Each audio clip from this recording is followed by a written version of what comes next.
I really think it is an innate attitude that we've been dealing with for so long. The wish to socially construct everything, the wish to deny realities that don't fit in with everything. I think it's fundamentally uncomfortable for us to say, okay, we have to look at what is true.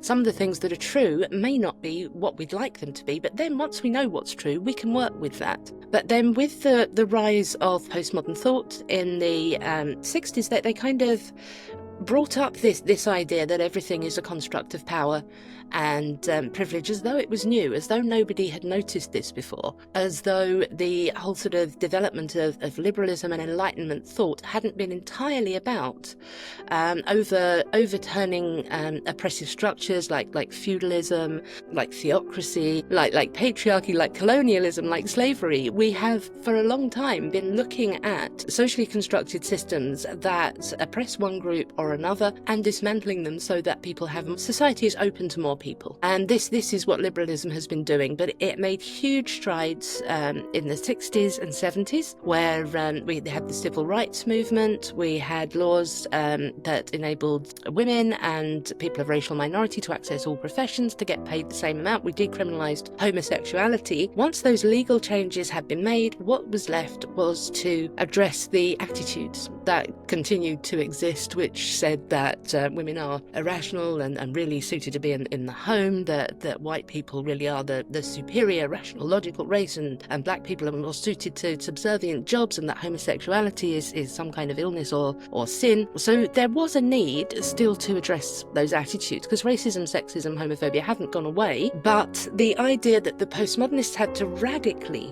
deconstruct everything really arose in the late 60s, whereas the liberal approach, and I should say for your listeners who are likely to be American or in North America generally, that when I say liberal, I do mean freedom-orientated, anti-authoritarian, and not left-wing. The liberal approach to this had always been that we address bad ideas with better ideas, that we are accepting of differences. We don't need to say, for example, to accept homosexuality, we don't need to say, as the queer theorists do, that heterosexuality is a social construct, and that we need to disband all concepts of male, female, masculine, feminine, straight or gay, so that there aren't boxes that people get put in so they don't have to feel like they are forced into them. No, heterosexuality is almost certainly the most common thing because we're a sexually reproducing species. Liberals can just say, well, some people aren't heterosexual. That is also on the range of normal. It's just less common.